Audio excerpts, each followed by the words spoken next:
नमस्कार मित्रों, आज जो मैंने चर्चा का विषय लिया है संपूर्णतः रसायन शास्त्र से पढ़े, विज्ञान से पढ़े एक ऐसा विषय लिया है जो इस देश की हर मिडिल क्लास से जुड़ा हुआ है।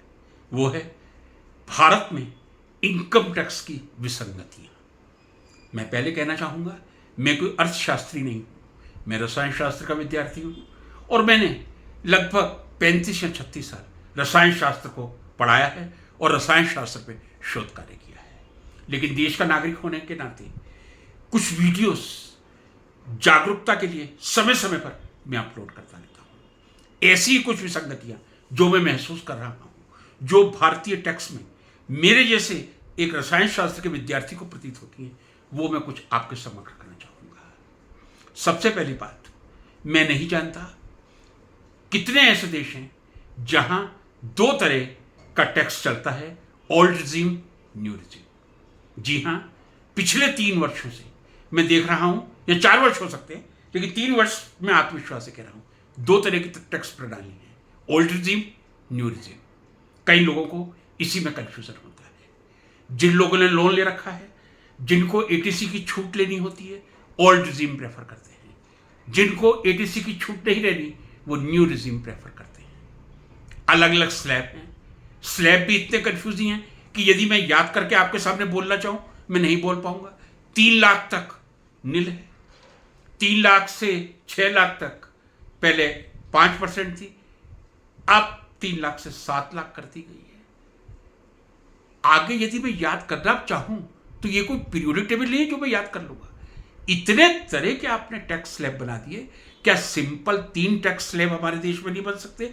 5%, 10%, 20%, तीसरे किसी स्लैब की आवश्यकता नहीं है। यदि हमारी सरकार ईमानदारी से टैक्स कलेक्शन चाहती है तो मैं ये कह रहा हूं, 20% से ऊपर टैक्स लगाना इस देश के जो सर्विस क्लास है उसके ऊपर परम अत्याचार करना है। 20% टैक्स काफी होता है, लेकिन जो लोग 30% के ब्रैकेट में आते हैं और जब उन पर सेस लगता है वो 33% तक पहुंच जाता है।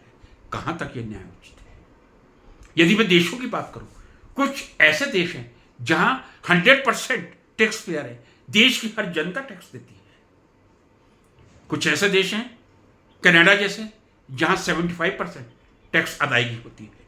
मैं समझता हूं यूएसए में 60 या 65% लोग टैक्स पे करते हैं। मेरे भारत में जहां 145 करोड़ की जनसंख्या है, कितने प्रतिशत लोग टैक्स पे करते हैं? शायद आप लोगों को मालूम होगा, लेकिन फिर भी जब मैं एक बार बताऊंगा, एक झटका तो लगता है। 145 करोड़ में टैक्स देने वालों की संख्या 22-23 में केवल मात्र 2 करोड़ थी। 145 करोड़ में से 2 करोड़ टैक्स पेयर हैं, और जो टैक्स पेयर हैं, आप अपर क्लास तो छोड़ दीजिए, और लोअर क्लास से तो मैं आशा भी नहीं करता कि उन विचारों पर किसी प्रकार का टैक्स लगना चाहिए। मैं तो कहता हूं, आपने 3 लाख तक जो एग्जेम्पशन दिया हुआ है, तर्क संगत यह है कि वर्तमान परिस्थितियों को देखते हुए हमारी वित्त मंत्री निर्मला सीतारमण जी को मोदी जी के साथ परामर्श करके 7 लाख तक किसी भी प्रकार का टैक्स नहीं लगाना चाहिए था। यदि वो 7 लाख तक टैक्स में छूट देती तो मैं समझता हूं शायद टैक्स देने वालों का दायरा बढ़ता। यदि 30% का स्लैब हटाकर 5, 10 और 20% किया जाता तो भी टैक्स देने वालों का दायरा बढ़ता। लेकिन कब तक इस देश की मिडिल क्लास, सर्विस क्लास जनता टैक्स की अदायगी करती रहेगी? बात पूरी तरह सही है, किसी भी देश के विकास में हर नागरिक का योगदान होता है और हर नागरिक को तन, मन, धन तीनों ही प्रकार से योगदान करना चाहिए। लेकिन यह भी कहां तक उचित है कि मिडिल क्लास, सर्विस क्लास, जिसकी सैलरी में से टीडीएस टैक्स डिडक्ट होके उसके हाथ में तनख्वाह आती है, उसको आप शोषण का शिकार बनाते रहें?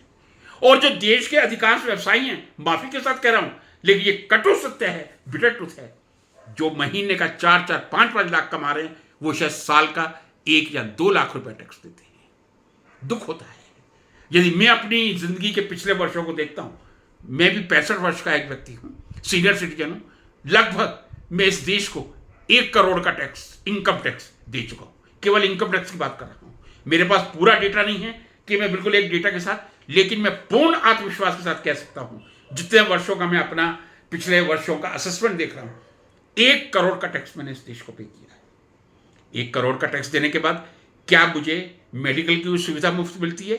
मेडिक्लेम लेने के लिए मुझे 60 से 70 हजार रुपया हर साल खर्च करना पड़ता है अपनी पत्नी और अपने बच्चे का मेडिक्लेम लेने के लिए। मेडिक्लेम नहीं लूंगा तो कभी भी यदि कोई किसी प्रकार की मेडिकल एड की आवश्यकता पड़ती है तो मैं क्या करूंगा? हर वस्तु पर जीएसटी अदायगी हो रही है। अब ये दूसरा बिंदु है। मैंने सबसे पहला बिंदु कहा था, जो टैक्स में मेरे जैसा साधारण व्यक्ति समझता है 2 तरह की टैक्स रिजीम रखना कहां तक उचित है। आप खत्म कर देते ओल्ड रिजीम को, आप ये छूट नए रिजीम में दे देते। यदि 1.5 लाख तक की छूट मिल जाती या दूसरी को छूट मिल जाती, क्या आफत थी? क्यों 2 प्रकार की टैक्स प्रणाली आपने रखी है? एक टैक्स प्रणाली होनी चाहिए, यह मेरा विज्ञान का तार्किक मस्तिष्क कहता है। मैंने आपसे कहा टैक्स ले, 30% का टैक्स ले, उसके ऊपर फिर सेस लागू होता है। 20% से ज्यादा टैक्स लेना मैं समझता हूं इस देश की जनता के साथ घोर अन्याय है। 20% के ऊपर कोई सेस नहीं होना चाहिए, 20% से ज्यादा टैक्स नहीं लगना चाहिए। और यदि हमारी गवर्नमेंट चाहती है कि सब लोग ईमानदारी से टैक्स दें, तब उनको इस बिंदुओं पर अध्ययन करना पड़ेगा। तीसरी जरा विडंबना देखिए आप, क्या हम लोगों का ध्यान गया कभी इस ओर? किसी जमाने में साइकिल एक लग्जरी मानी जाती थी। आज से 60-70 साल पहले साइकिल एक लग्जरी मानी जाती थी। उसके बाद स्कूटर एक लग्जरी माना जाता था। ये मैं बात आपको अर्ली 70s की बता रहा हूं। इस देश में अर्ली 70s में कितने स्कूटर थे? अर्ली 70s का मतलब 71, 72, 77 के बाद जब गवर्नमेंट की एक स्कीम आई थी लोन की, तब स्कूटर की बहार आ गई थी। लेकिन 77 से पहले बहुत गिने चुने स्कूटर किसी एक छोटे सिटी में या टाउन में देखने को मिलते थे। आज क्या स्कूटर एक लग्जरी है या नेसेसिटी है? इसका निर्धारण मेरे मित्र भी कर सकते हैं और सरकार भी कर सकती है। आज कारों की संख्या में जो अप्रत्याशित वृद्धि हुई है, क्या वास्तव में उन कारों की आवश्यकता इस देश की जनता को है? ईमानदारी से जरा सोचा जाए। जितनी कारें मैं बड़े शहरों में एक घर में 4-4 कारें देख रहा हूं, क्या इतनी विलासिता की आवश्यकता है? चलिए कोई बात नहीं, यदि वो 4 कारें रख रहे हैं, कमा रहे हैं, मुझे उनसे कोई ईर्ष्या नहीं। लेकिन एक बिंदु पर मैं निर्मला सीतारमण जी से प्रश्न करना चाहूंगा। यदि मेरे जैसा एक नागरिक होंडा एक्टिवा स्कूटर खरीदता है, उसको 28% जीएसटी देना पड़ता है। होंडा एक्टिवा स्कूटर लग्जरी नहीं है, और इस उम्र में 65 की उम्र में तो मेरे लिए वो नेसेसिटी ही होगी। 28% जीएसटी आप स्कूटर पे चार्ज कर रहे हैं, और जितने 4 व्हीलर कार हैं उन पर भी 28% जीएसटी चार्ज कर रहे हैं। ये अलग बात है कि आप जो कार पे 28% चार्ज कर रहे हैं, उसके साथ आप कार के इंजन की कैपेसिटी को देखते हुए सेस लगाते हैं। 1% हो सकता है, 2% हो सकता है, 15% हो सकता है। लेकिन जीएसटी 2 व्हीलर एक्टिवा पे भी 28% लगेगा, कार पे भी 28% लगेगा।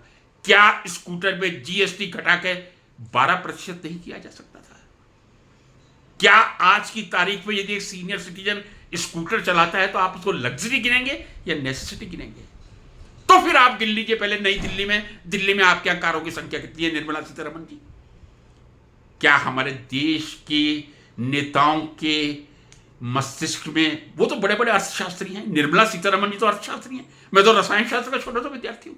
क्या यह तर्क नहीं है कि आप स्कूटर पे 28% जीएसटी लेंगे, आप कार पे 28% जीएसटी लेंगे? ठीक है, आप सेस ले रहे हैं, लेकिन वो भी जो मैं स्कूटर का कह रहा हूं, बाइक का कह रहा हूं, 2 व्हीलर पे 350 सीसी के कम इंजन पे 28% जीएसटी, कहां तक ये उचित है?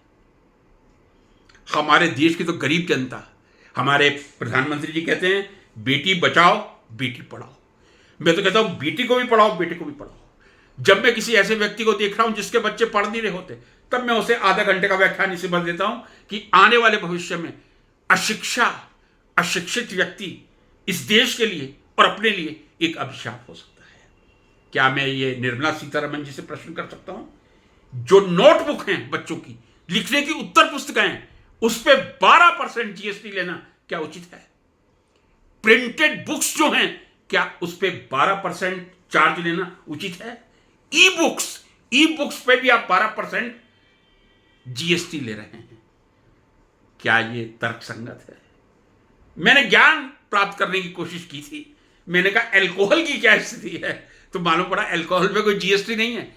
जी हां, अल्कोहल, जो आदमी अल्कोहल कंज्यूम करता है उस पर कोई भी जीएसटी नहीं है, किसी प्रकार का जीएसटी नहीं है, ताकि कंज्यूम कर सके। यह अलग बात है कि अरविंद केजरीवाल को हमने जेल में डाल दिया कि तेरे तस्करी की है, लेकिन अल्कोहल पे किसी प्रकार का जीएसटी नहीं है। तर्क यह दिया जाता है कि जो अल्कोहल बनाने के लिए पदार्थ यूज किए जाते हैं उन पर वैल्यू एडेड वैट टैक्स लग जाता है।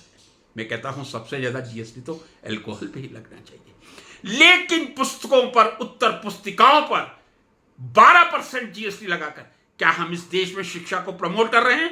क्या हम इस देश में चाह रहे हैं गरीब का विद्यार्थी स्कूल और कॉलेज में जाए? क्या स्कूटर पे 28% और कार पे जीएसटी 28% लेके हम इस देश की जनता के साथ न्याय कर रहे हैं? क्या 33%, 30% का स्लैब प्लस सेस लगा के क्या हम इस देश की जनता के साथ न्याय कर रहे हैं? मैं फिर कहूंगा देश की जनता से, जागृति लाइए। 20% से ऊपर किसी भी प्रकार का टैक्स नहीं होना चाहिए, कम से कम सर्विस क्लास के लिए नहीं होना चाहिए। सर्विस क्लास के लिए जो कुछ हाईएस्ट मैं समझता हूं 2.5 लाख रुपया बेसिक है इस समय कैबिनेट सेक्रेटरी की। कैबिनेट सेक्रेटरी गिने चुने देश में 12 या 13 ही होंगे। चीफ सेक्रेटरी की 2.25 लाख है। 20% से अधिक टैक्स नहीं लगना चाहिए, चाहे वो 2.25 लाख एक प्रोफेसर ले रहा हो या चीफ सेक्रेटरी ले रहा हो। 30% का स्लैब गवर्नमेंट को हटा देना चाहिए था। राजनेताओं से मेरा प्रश्न है, आप जो डीए लेते हैं रोज दिल्ली में, क्या आप उतना खर्चा करते हैं? आपकी कैंटीन में उतना खर्चा होता है? आपका जो सैलरी है क्या वो जीएसटी या इनकम टैक्स से मुक्त है या नहीं है? आपके भत्ते जो मिलते हैं, एक हमारे यहां एमपी को एक वर्ष में 34 हवाई जहाज की यात्राएं अपने कंपेनियन के साथ, कंपेनियन पत्नी भी हो सकती है या कोई अटेंडेंस भी, अपने कंपेनियन के साथ मुफ्त में यात्रा करने का अवसर मिलता है। आप ये तो सीमित हो गई, साल में आप कितनी करेंगे? बेचारे 3 ही यात्रा कर पाएंगे हवाई प्रथम श्रेणी में, चाहे राजधानी हो, वंदे भारत हो, किसी भी ट्रेन में कोई लिमिट नहीं है। आप चाहें तो महीने में 10 बार फर्स्ट क्लास में सफर कर सकते हैं। एक बार का बहुत अच्छा अनुभव बता रहा हूं। मैं महसाना से पूरा टिकट देके, महसाना से बैठ रहा था। आपको मालूम है कि सेकंड एसी और थर्ड एसी में बर्थ नंबर दे दिया जाता है। फर्स्ट एसी में उसी समय लौट करते हैं जब आप वहां जाते हैं। तो जैसे महसाना में गाड़ी रुकी, क्योंकि बहुत कम उसका स्टॉपेज होता है, मैंने अटेंडेंस से कहा, टीटी साहब तो दिखे नहीं थे। मैंने कहा कौन से कोच में जाऊं, क्या नंबर है? बोले सर आपका 6 नंबर है। मैंने कहा कोच तो बताइए, 2 एसी की कोच है। बोला किसी में चले जाइए। मैं चुपचाप चला गया। बाद में अटेंडेंट महोदय, मैंने पूछा क्या कारण है कि आज ये ट्रेन का डिब्बा खाली दिखाई दे रहा है और आपने मुझे कहा किसी में बैठ जाइए? बोले सर आपको मालूम नहीं है, कल संसद का सत्र समाप्त हो रहा है। ये जो एक स्पेशल फर्स्ट एसी का डिब्बा खाली जा रहा है, हमारे सांसदों को जो गुजरात में पधारेंगे उनको लेने जा रहा है। मुझे कोई पीड़ा नहीं है, मुझे कोई ईर्ष्या नहीं है, लेकिन आपकी अनगिनत यात्राएं फर्स्ट एसी में पूरी तरह फ्री हैं और आप एक सीनियर सिटीजन जो 60 साल से पहले जिसको 40% का सेंशन मिलता है, आप वो खा गए हैं। राजधानी की सुविधाएं जो कोरोना से पहले थी, कोरोना के नाम पे आपने पूरी तरह समाप्त कर दी। एक सेकंड एसी के कोच में 2 या 3 जो ये केटरिंग के लिए अटेंडेंट होते थे, मात्र 1 तक रह गया है। ये बातें चलिए छोड़िए, लेकिन मैं फिर एक बार प्रश्न चिन्ह करना चाहता हूं, क्यों मेरे देश में 2 तरह की टैक्स व्यवस्था है? क्यों ओल्ड और न्यू रिजीम है? क्यों 20% से ऊपर 30% का टैक्स स्लैब मेरे देश के सर्विस क्लास के लिए चल रहा है? क्यों मेरे देश में नोटबुक और प्रिंटेड बुक्स पर जीएसटी 12% लिया जा रहा है?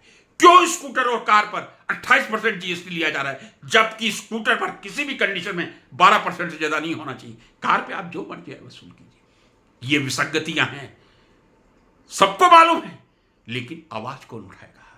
यदि इस देश की जनता आवाज उठाती तो अभी तक मेरे देश के एमपीस को साल में 34 मुफ्त हवाई यात्राएं और फर्स्ट क्लास में बिना अनगिनत यात्राएं करने का मौका नहीं मिलता। कृपया एक टैक्स पे एक कमेटी बनाई जाए, लोगों के विचार लिए जाएं और न्याय संगत टैक्स व्यवस्था लाई जाए, तभी इस देश में लोग टैक्स अदायगी पूर्ण ईमानदारी से करेंगे। नमस्कार।